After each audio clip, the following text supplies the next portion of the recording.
Segera download Apa saja yang Quran disebut oleh Tadabbur, Al-Quran jika dia meraih tafsir satu dalam kebaikan. genggaman Contoh, Anda. bulan Ramadan adalah bulan Al-Quran.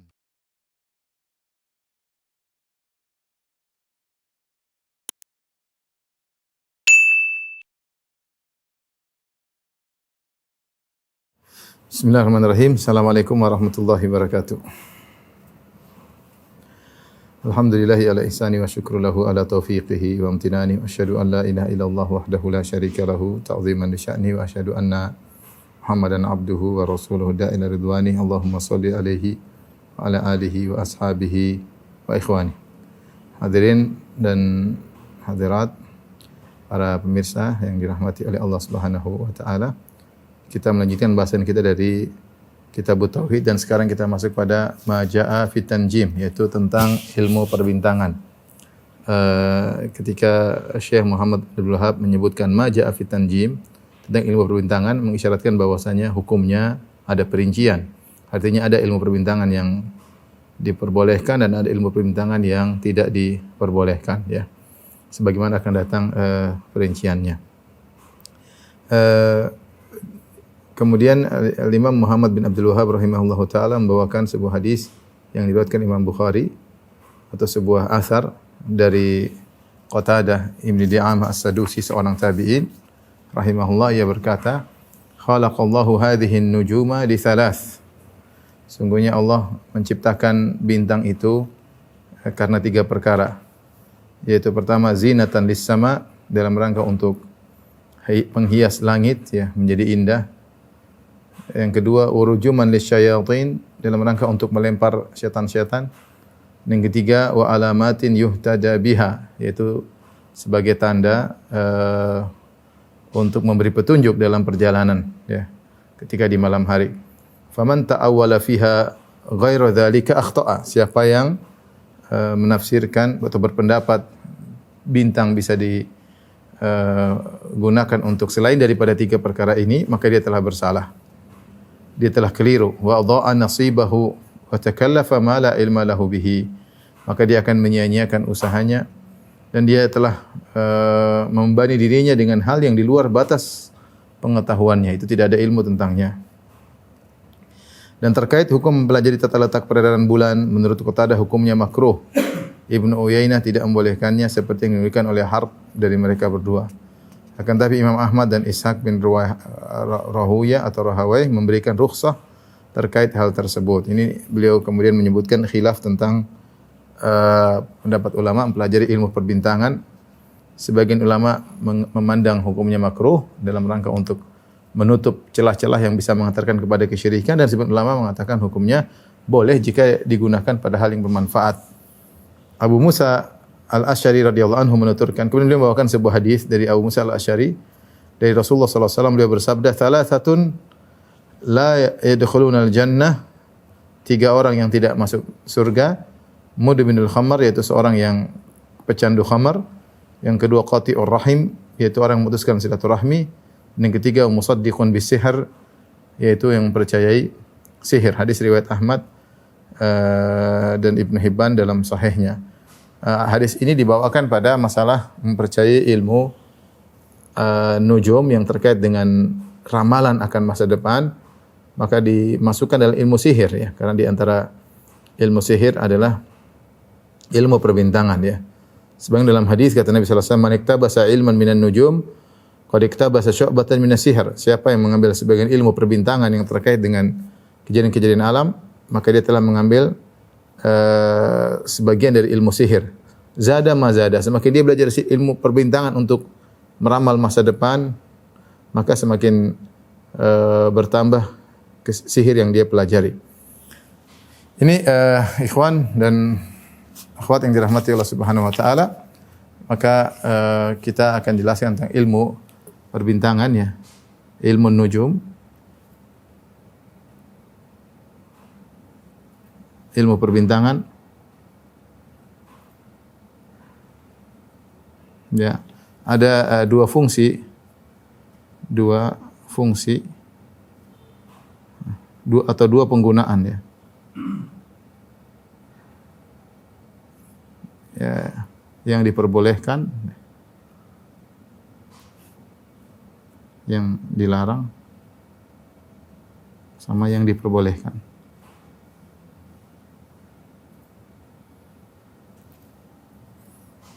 Yang dilarang disebut dengan ilmu ta'thir. Ini disebut ilmu at-ta'thir. Bahwasanya maksudnya adalah gerakan bintang, gerakan atau munculnya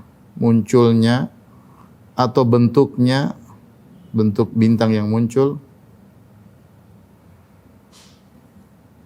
ya, mempengaruhi kejadian alam. Peristiwa-peristiwa alam. Peristiwa-peristiwa di dunia, di bumi. Ya, ini namanya ilmu ta'thir, ini dilarang ya. Adapun yang diperbolehkan namanya ilmu at-tasyir. Yaitu ilmu untuk ilmu astronomi, untuk mempermudah perjalanan ya, untuk sebagai penunjuk arah. Menunjuk arah atau mengingatkan musim misalnya. Mengingatkan musim tertentu atau untuk untuk menentukan waktu ya. Untuk menentukan misalnya waktu. Kalau bintang ini muncul berarti segini, berarti sebentar lagi begini. Ini semua diperbolehkan ya, semua diperbolehkan. Yang dilarang adalah pertama ilmu ta'thir ya, bahwasanya bintang punya atau bintang-bintang itu punya pengaruh terhadap kejadian-kejadian yang terjadi dalam alam semesta ya. Nah, ilmu ta'thir, ilmu tentang bahwasanya kaitannya pengaruh bintang terhadap kejadian-kejadian di atas muka bumi ini, ada dua kemungkinan yang dilarang, dua bentuk. Yang pertama, meyakini bahwa bintang-bintang tersebut punya kehendak, bahwa benda-benda langit tersebut berkehendak, berirodah. Kita bahwasanya zaman dulu ada suatu bangsa yang menyembah bintang-bintang ya, atau punya keyakinan yang salah tentang bintang-bintang. Seperti kaum yang ditemui oleh Nabi Ibrahim alaihissalam, di mana ketika Nabi Ibrahim alaihissalam meninggalkan Babel lantas pergi ke negeri Syam, maka beliau bertemu dengan sekelompok orang kaum yang meyakini bahwasanya benda-benda langit itu mengatur apa yang terjadi di atas bumi. Sebagaimana Allah Subhanahu wa taala sebutkan dalam Al-Qur'an dalam surat Al-An'am. Ya. Falamma ra'al kaukaba ya qala hadza rabbi. Ketika Nabi Ibrahim melihat ada bintang, Nabi Ibrahim berkata, apakah ini adalah Tuhanku? Ya. Ketika ra'al qamara bazighan, ketika Ibrahim melihat rembulan muncul, Nabi Ibrahim berkata, apakah ini Tuhanku? Ya. Dia ajak diskusi orang-orang yang menyembah bintang, menyembah rembulan. Demikian juga ketika falamma ra'a asy-syamsa bazighatan, tatkala melihat matahari terbit, dia mengatakan qala hadza rabbi, apakah ini Tuhanku? Yaitu beliau bertemu dengan kaum yang menyembah benda-benda langit tersebut. Demikian juga Ibnu Jauzi rahimahullahu taala menyebut dalam kitabnya Talbis Iblis bahwasanya ada satu kaum yang mereka punya keyakinan terhadap bintang-bintang, bahwasanya bintang-bintang tersebut memiliki kehendak, memiliki pengaruh, mengatur kejadian-kejadian yang ada di atas muka bumi, sehingga mereka kemudian buat patung-patung, yang patung-patung tersebut adalah simbol dari benda-benda langit tadi. Simbol dari benda-benda langit. Mereka meyakini sebenarnya benda-benda langit punya ruh, punya kehendak.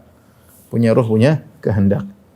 Dan ini juga diyakini oleh sebagian ahli filsafat Yunani. Mereka punya keyakinan bahwasanya benda-benda langit tersebut punya kehendak, punya ruh-ruh, berakal, sebagaimana mereka jelaskan dalam keyakinan mereka. Ya.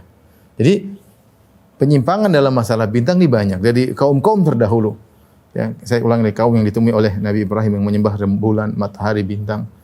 Ya, Ibnu Jauzi juga menyebut bagaimana kaum-kaum yang buat patung-patung di atas muka bumi, tapi patung tersebut adalah simbol dari bintang-bintang yang ada di langit. Demikian juga orang-orang falasifah Yunan, orang-orang Yunani, mereka ketika membahas tentang terjadinya alam, mereka membahas tentang ada causa prima, terus causa prima ini punya kaitannya dengan planet-planet yang ada, seakan-akan planet-planet tersebut berakal, memiliki kehendak, sehingga mereka meyakini bahwasanya bintang-bintang tersebut punya kehendak. Dan ini sebagian filsafat muslimin juga terpengaruh. Seperti saya tidak salah baca tentang perkataan Ibnu Sina atau Farabi, salah satu di antara mereka berdua, yang mengatakan bahwasanya bahwa planet-planet adalah malaikat, ya. Dan mereka menafsirkan firman Allah Subhanahu wa taala, wa yahmil arsy rabbika fawqahum yauma idzin tsamaniyah. Dan bahwasanya arsy akan dipukul oleh para malaikat, 8 malaikat pada hari kiamat kelak, 8 malaikat. Kata dia 8 malaikat ini maksudnya planet-planet yang ada. Artinya meyakini bahwasanya planet-planet tersebut punya ruh, kemudian punya kehendak, sehingga mereka menafsirkan malaikat pemikul arsy dengan planet-planet. Ini contoh kesalahan. Sampai juga Razi punya buku ya, tentang mukhatabatun nujum, tentang bagaimana berbicara dengan bintang-bintang, yang kemudian diperingatkan oleh para ulama, di antaranya oleh Az-Zahabi misalnya, dan sebagian ulama mengingkari, artinya menyayangkan buku tersebut muncul dari Ar-Razi, ilmu tentang berbicara dengan bintang-bintang. Jadi keyakinan terhadap benda-benda langit yang tinggi ini, kesalahan-kesalahannya banyak dilakukan oleh kaum-kaum sebelumnya. Dari sini sebagian mereka meyakini bahwasanya benda-benda langit punya kehendak, ya.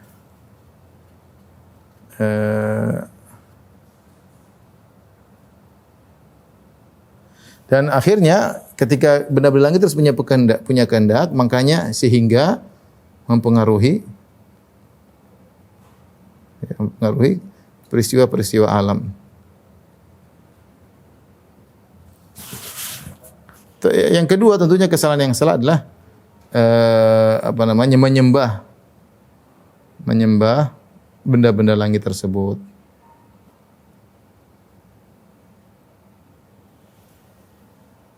Maka orang yang punya keyakinan seperti ini semua adalah kekufuran. Menyembah benda-benda langit ini kekufuran. Kemudian di antara juga mungkin saya tambahkan lagi satu, yaitu meyakini bahwa benda-benda langit tersebut adalah sebab yang menunjukkan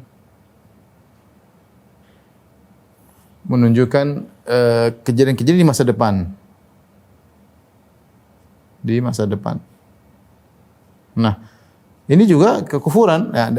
Meyakini bahwasanya benda-benda langit tersebut, munculnya bintang ini, munculnya bintang anu merupakan sebab-sebab menunjukkan apa yang terjadi di masa depan. Ini adalah ilmu perdukunan. Kita bilang ilmu perdukunan luas, ya. Orang meramal tentang masa depan dengan berbagai macam metode. Ada yang meramal dengan ruas jari, ada yang meramal dengan macam-macam lah, dengan tanda-tanda yang di tubuh, atau meramal dengan cangkir diisi kopi kemudian lihat tentang masa depan, macam-macam, ya. Di antaranya adalah meramal dengan ilmu perbintangan. Dan ini semua adalah kekufuran. Tiga-tiganya ini adalah kekufuran. Ini semuanya adalah kekufuran.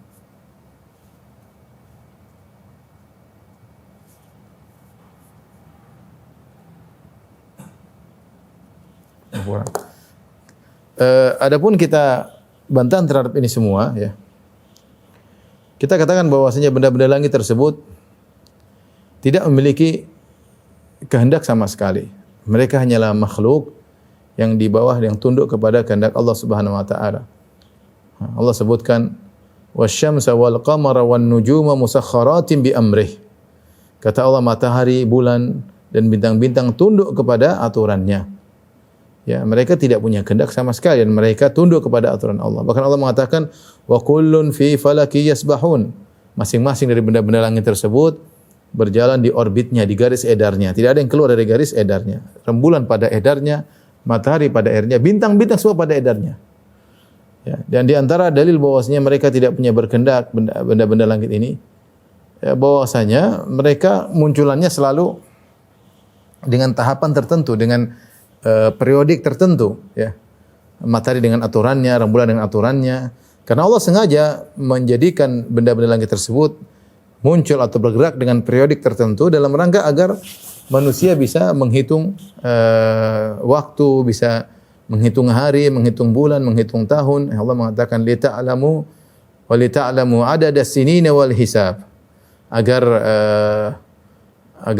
kalian bisa menghitung jumlah tahun, kalian bisa menghitung hari dan menghitung bulan, ya. Oleh karenanya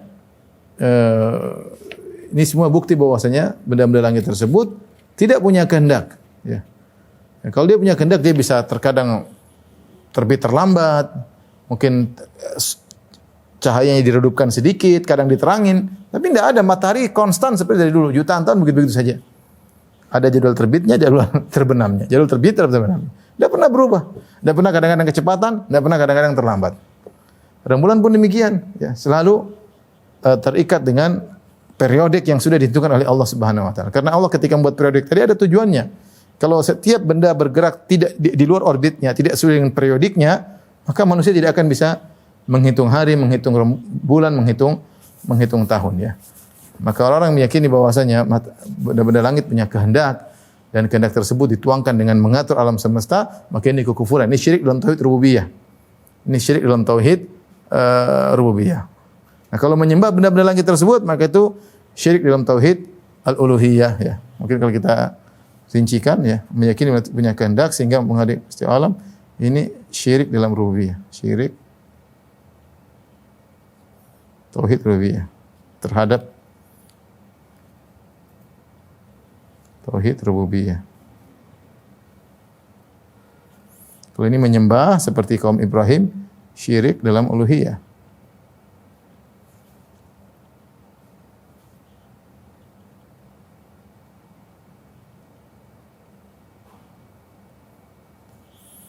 Ya, ini merupakan kekufuran, ya.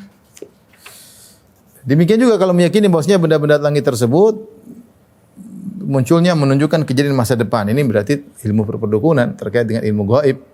Ya, kemudian mengatakan dengan ini saya tahu apa yang terjadi di masa depan, maka ini syirik dalam tauhid asma sifat, ya.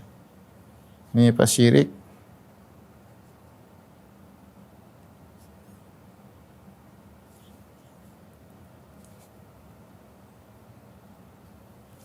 al-asma sifat.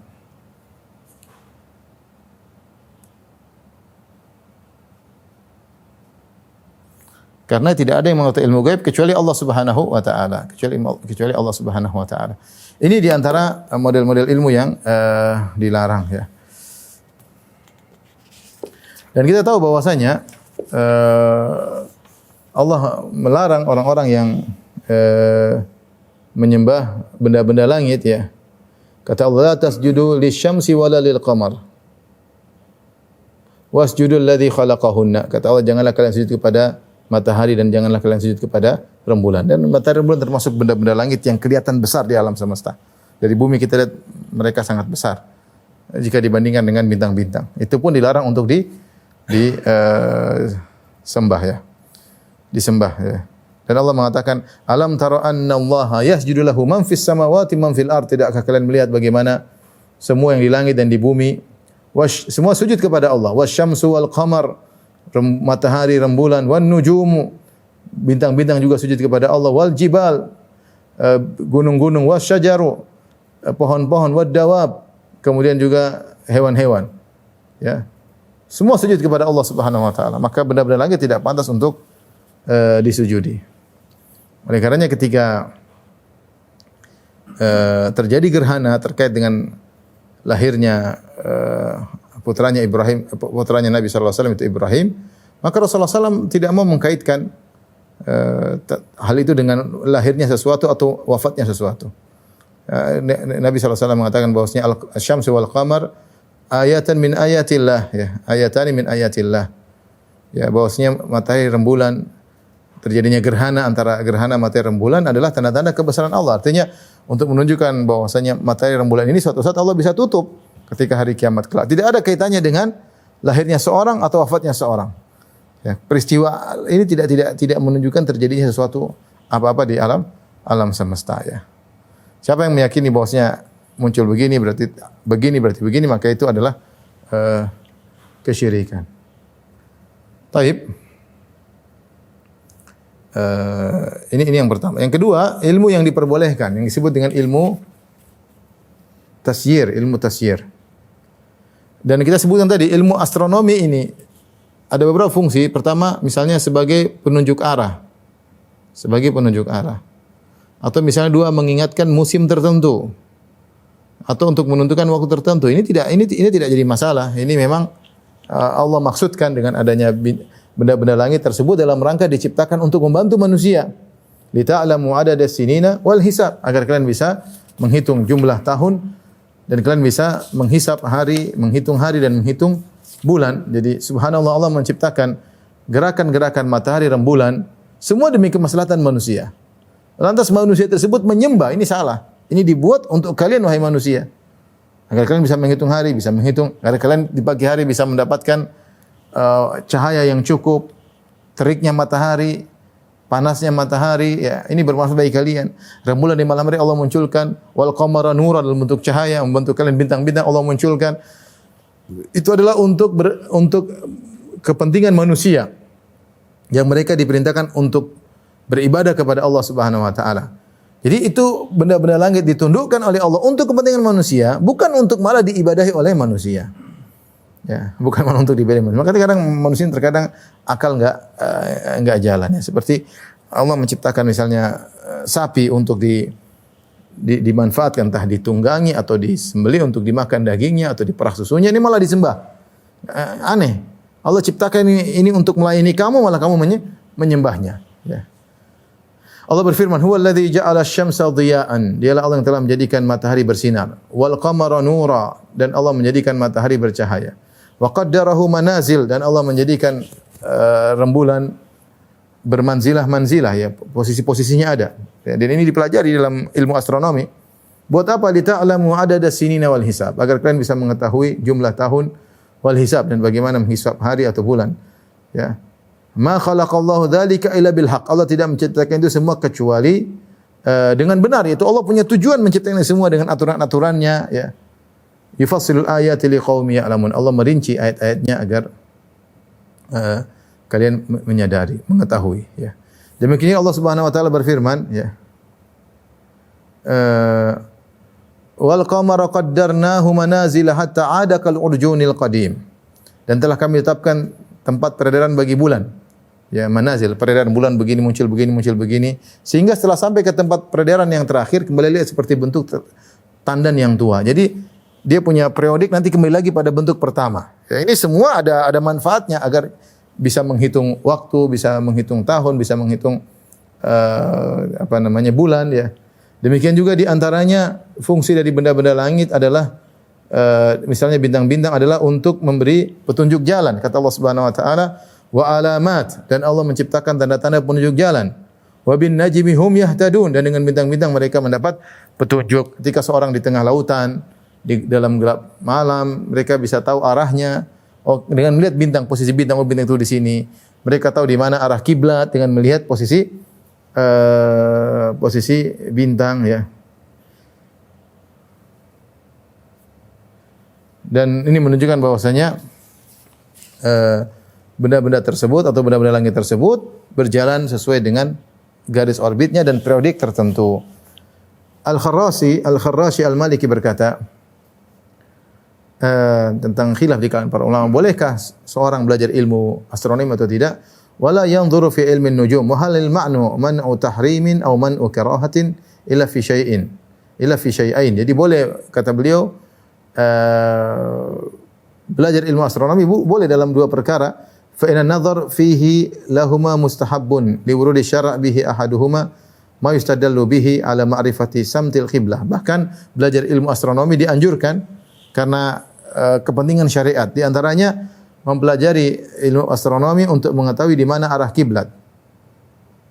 Kemudian sanihima, kemudian di antara duanya yang kedua adalah yastadallu bihi ala ma'rifati ajza'il lail ma madha wa baqi. Demikian juga dengan mengetahui pergerakan bintang-bintang, posisi bintang, tahu tentang berapa sisa malam. Kalau kita sekarang untuk mengetahui malam tinggal berapa jam, kita bisa lihat jam, oh tinggal sekian lagi, mungkin sepertiga malam yang terakhir.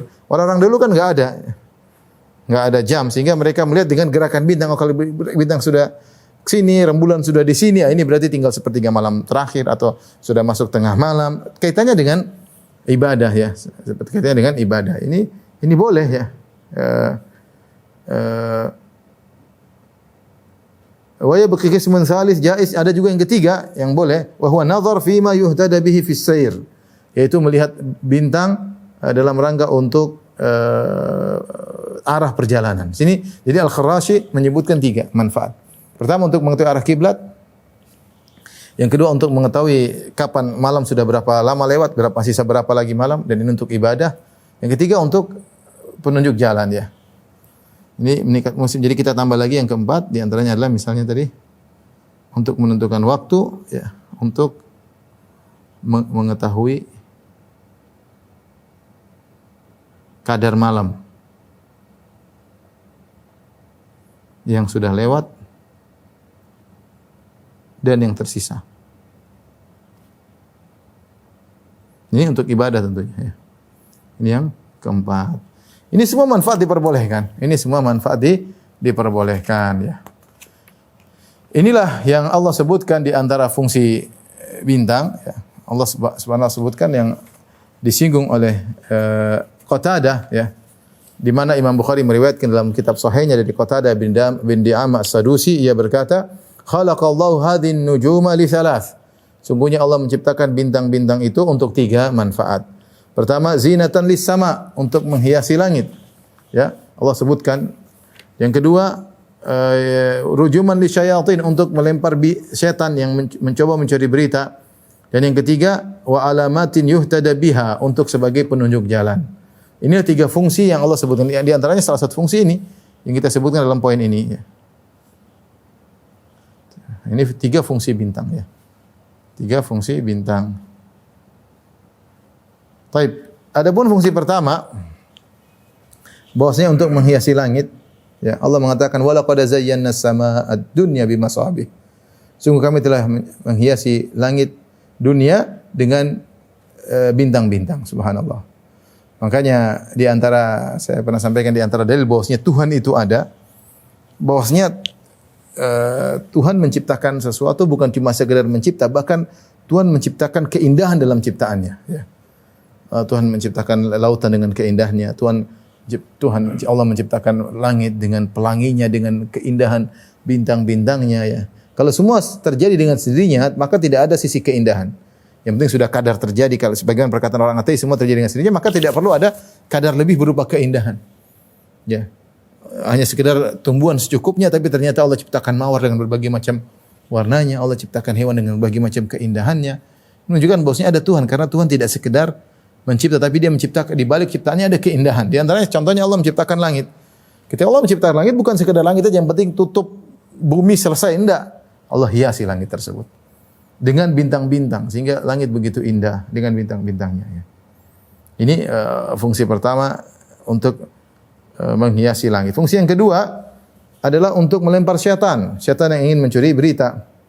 Kata Allah Subhanahu wa taala, perkataan para jin dalam surat Jin, wa anna lamasna as-samaa'a fawajadnaha mul'at harasan syadidan wa syuhuba wa anna kunna naq'udu minha maq'ida lis-sama' fama yastamil ana jillahu shihaban rasada.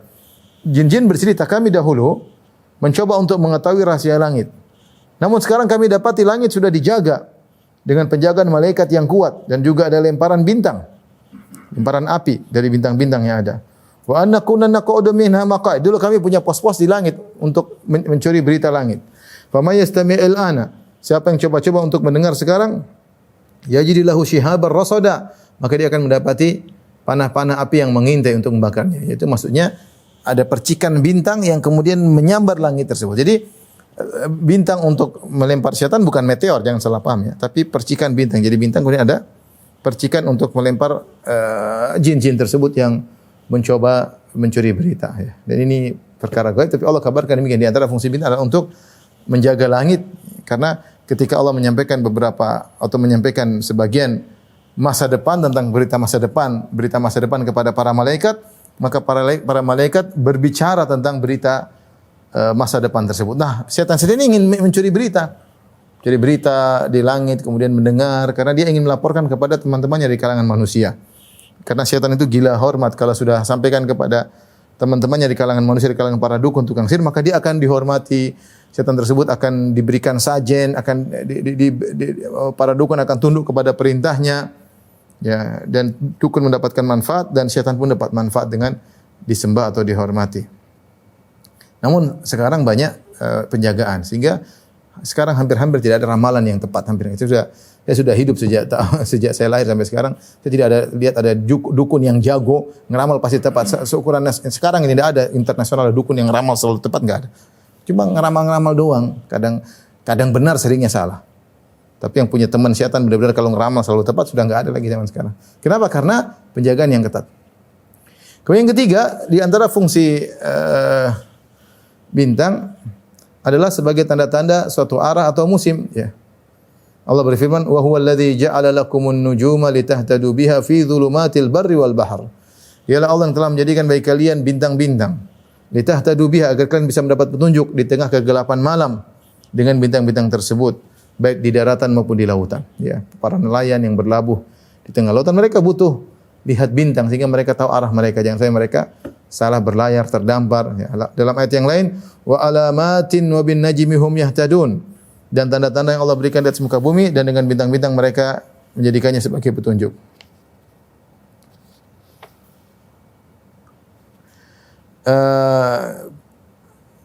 Perkataan Qatadah ini yang dinukil oleh Imam Bukhari juga diriwayatkan dengan lengkap oleh Al-Khatib dalam kitabnya An-Nujum. Al-Khatib Al-Baghdadi meriwayatkan dalam kitabnya An-Nujum. Ada perkataan Qatadah setelah itu, wa inna unasan. Jadi Qatadah mengatakan bintang-bintang dipelajari cuma 3 dan tidak boleh lebih daripada itu. Hanya untuk tahu bahwasanya bintang-bintang itu adalah sebagai hiasan bagi langit, kemudian melempar syaitan, yang ketiga untuk sebagai penunjuk jalan. Kemudian Qatadah berkata, wa inna unasan jahalah bi amrillahi ta'ala qad ahdatsu fi hadhihi nujumi kihanatan. Dan sungguhnya ada orang-orang yang bodoh dengan perintah Allah Subhanahu wa taala, tidak tahu tentang syariat, mereka telah melakukan perdukunan dengan bintang-bintang ini. Ini yang keterkaitan ilmu perbintangan dengan ilmu perdukunan, ya.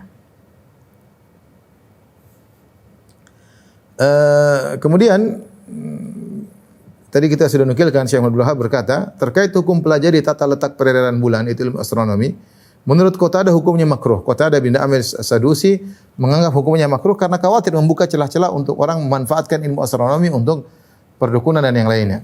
Ibnu Uyainah tidak membolehkannya. Bahkan Ibnu Uyainah, Sufyan bin Uyainah tidak membolehkannya. Seperti yang dilakukan oleh Harb dari mereka berdua. Akan tapi Imam Ahmad dan Ishaq bin Rahawayh memberikan rukhsah terkait hal tersebut. Imam Ahmad dan Ishaq membolehkan belajar ilmu astronomi tadi dalam rangka manfaat untuk yang tadi kita sebutkan, untuk tahu hari, bulan, kemudian tahun, ya, dalam rangka untuk mengetahui arah kiblat, arah perjalanan, dalam mengetahui kadar malam yang ada dan tersisa. Ini semua manfaat, tidak jadi masalah. Setelah itu Syekh Muhammad bin Wahab rahimahullahu taala membawakan hadis yang terkait dengan bab kita, pembahasan kita. Kata Rasulullah sallallahu alaihi wasallam, "Salasatun la yadkhuluna al-jannah." 3 golongan tidak masuk surga. Mudminul khamar, yang pertama yang pecandu khamar, yang kedua qati'ur rahim, pemutus silaturahmi, yang ketiga musaddiqun bisihir, yang percayai sihir. Di antara ilmu sihir adalah ilmu perbintangan yang digunakan untuk perdukunan, ya. Kemudian dalam riwayat yang lain dalam ada tambahan, wa man mata mudminanil khamr saqahu Allahu azza wa jalla min nahril ghutah.